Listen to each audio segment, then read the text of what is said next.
آبار ارتوازية غير مرخص لها من وزارة الطاقة تحفر في منطقة كفرحون قضاء جزين وتقضي على ينابيعها. كل رزقه له نبعته وكلها مسجلة بدوائر العقارية. يعني هالمدة في عم بيصير فتح أبارات كتير، يعني عم بتنشف الماء، واحد بيستفيد و20 بتجف أرضهم وهيك. صفينا يعني مثل بعد شوي الواحد بده يبيع أو يترك هالأرض ويفل. يعني أرض بلا مي ما بينعاش فيها كمان يا عمي، ما بصير هيك، شو بعرف.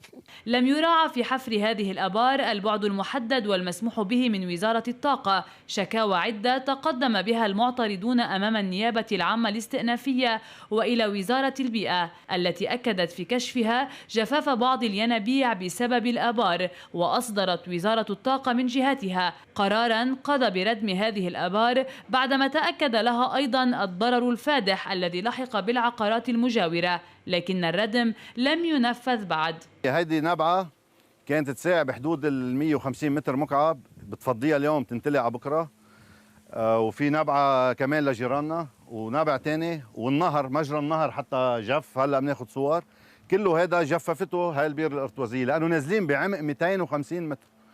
هذا حتى ممنوع، يعني إذا مسموح هون بالجبل بال100 متر، نازلين 250 متر عمق.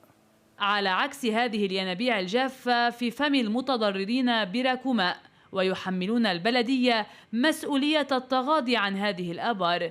بطلب أول شيء بنطلب من معالي وزير الطاقة يرجع عن قرار التريث، وبحمل المسؤولية الكبيرة لرئيس البلدية ولأصحاب العقار اللي حفروا، اللي قال عزيز اللي حفروا البير دون ترخيص ودون المسافات المطلوبة.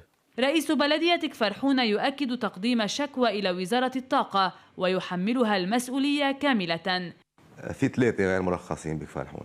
ما اليوم إذا في مناطق البلدية مش على طول فيها تشوفها، يعني في محلات حرجية بعيدة عن الناس ما حدا بيوصل لها إلا بصعوبة، يمكن بيكون صاحب الأرض بيستغل الظرف أو شيء يفتح بير فيها. بيكون نحن بس حدا يخبرنا أو نعرف البلدية بهالموضوع دغري عم نكون حاسمين بهالموضوع. وأصلا بلغنا وزارة الطاقة كذا مرة إنه تلاقي حل لهالموضوع بقصص البيار الارتوازية. نبع ماء وبركة تحتويها هذه العقارات بحسب قيود السجل العقاري، لكنها في الواقع باتت تحتوي على حفرة لا ماء فيها. ليال بو موسى، قناة الجديد.